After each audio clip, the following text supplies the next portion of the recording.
Dan Fletcher and Cindy Oster laughed as they drank another Keystone beer from the cooler inside the hatch of the Honda Fit. Both were 16 and had taken the beer to a somewhat secluded area of the canal just outside the rural town of Clinton Landing. It was a popular site for Buffalo, New York area high school students to drink.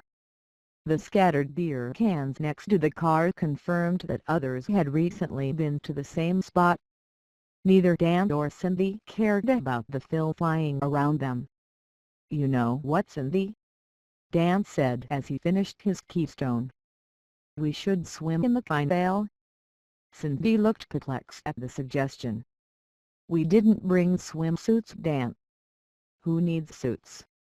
Cindy giggled and blushed as she realized the young man's motivation. "You aren't going to get any of what you are thinking." "What?" "I just want to have a nice swim with you." "Right?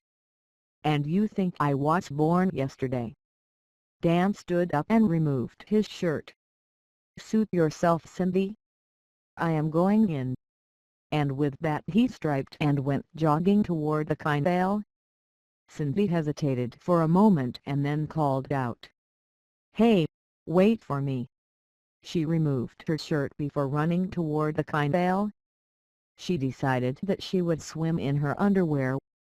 No need to encourage the young boy any more than that. By the time Cindy reached the canal, Dan was already in the water. He saw the young girl hesitantly moving toward the water and called out, "Hey, skinny dipping means no clothes." "This is all you get," was the young girl's reply as she removed her shorts. "I know what's on your mind.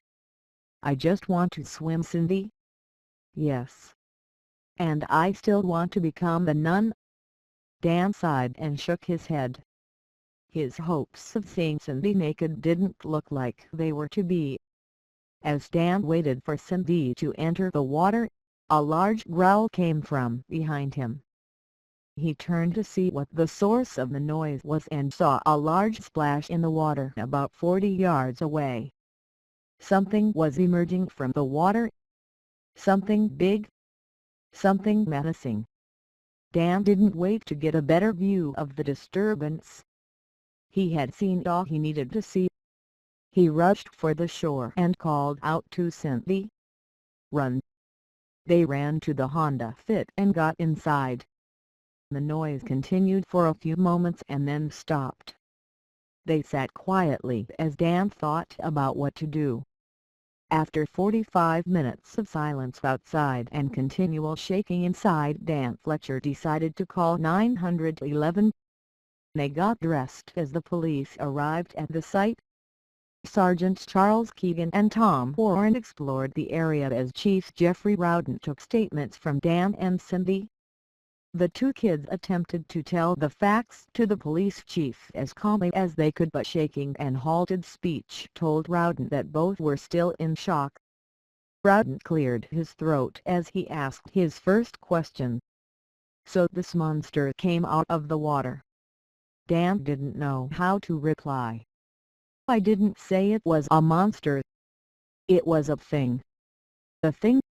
replied Rowden as he made notes in his police logbook. "The thing that growled? Like a dog?" "Yes. I mean no. I mean it growled but not like a dog. I am not sure how to describe it." "So this growly thing attacked you?" "No. Not exactly. We ran from the water edge as soon as it appeared. And it was scary." "Yes. Very big and dark. And it was so frightening that it scared the pants off your girlfriend." "What?" Dan didn't understand the comment.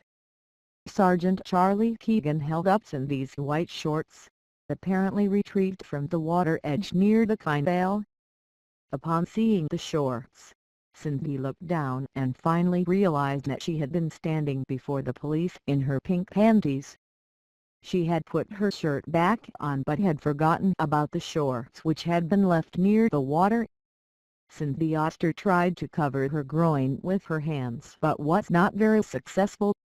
Turning completely red with embarrassment, she grabbed the shorts and ran behind the Honda to put them back on. Dan sighed and looked back at Rowden. "We were skinny dipping. Or rather, preparing to skinny dip when all this occurred." Replied Rowden as he made more notes. "And then a monster came out of the water." "I didn't say it was a monster. It was a thing. A thing that growled like a dog. It growled but not exactly like a dog. Chief, I am not making this up. You have got to believe me." The frustration in Fletcher's voice was clearly apparent. Rowden looked up from his notes and glared at Dan Fletcher.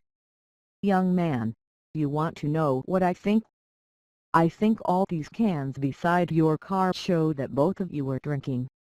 A lot. And in your drunken state, you heard a dog growl and understood that for this monster. That is what I think. But there were disruptions in the water. I saw them." "Really?" Chief Rowden took off his glasses and rubbed his eyes. "Look, buddy. Here is what I am going to offer both of you. Clean up all your cans and leave. I will overlook the underage drinking and won't call your parents. This time, don't come back to this spot and stay out of my jurisdiction. These aren't all our cans. We just brought a couple of six-pack. And all these cans are from other people?" "Yes. This spot is popular with high school students. It's secluded and good for drinking."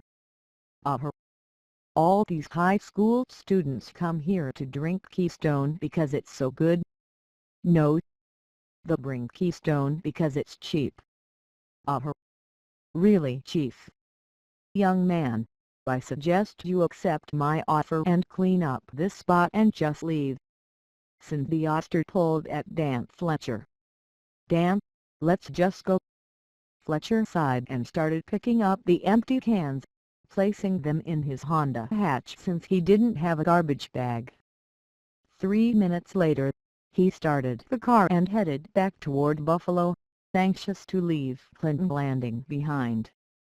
The town's reputation for unusual phenomenon clearly supported the nickname Eerie Landing that paranormal investigators sometimes gave the small hamlet. As far as Dan Fletcher was concerned, he would be happy never to return to the area. Chief Jeffrey Rowden and Sergeant Charlie Keegan watched as the car left the area. Keegan then spoke. "What do we do now, Chief?"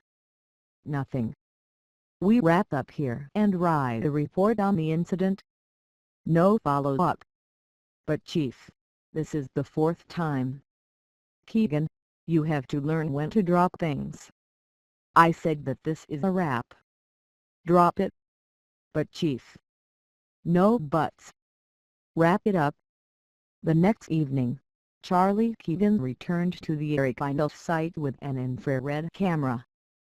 Keegan was convinced that the story told by Dan Fletcher was truthful and that something lived in this area of the canal. He just needed images to convince Rowden that the stories being told about this area had some truth to them. He was convinced that he could get those pictures. Keegan walked quietly along the bank of the canal for about 20 minutes without any observations or disturbances. He then sat down to rest for a minute, and after doing so, a large disturbance in the canal occurred.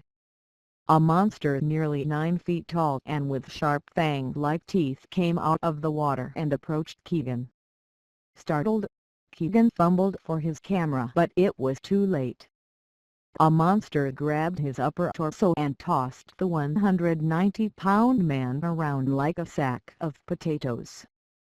Keegan cried out briefly and then went silent. Epilogue. Chief Jeffrey Rowden found the half-eaten corpse of Charlie Keegan the next day. Sergeant Tom Warren vomited as he realized the corpse was his friend. Rowden consoled Warren as he looked around the canal. All was quiet and nothing was out of place.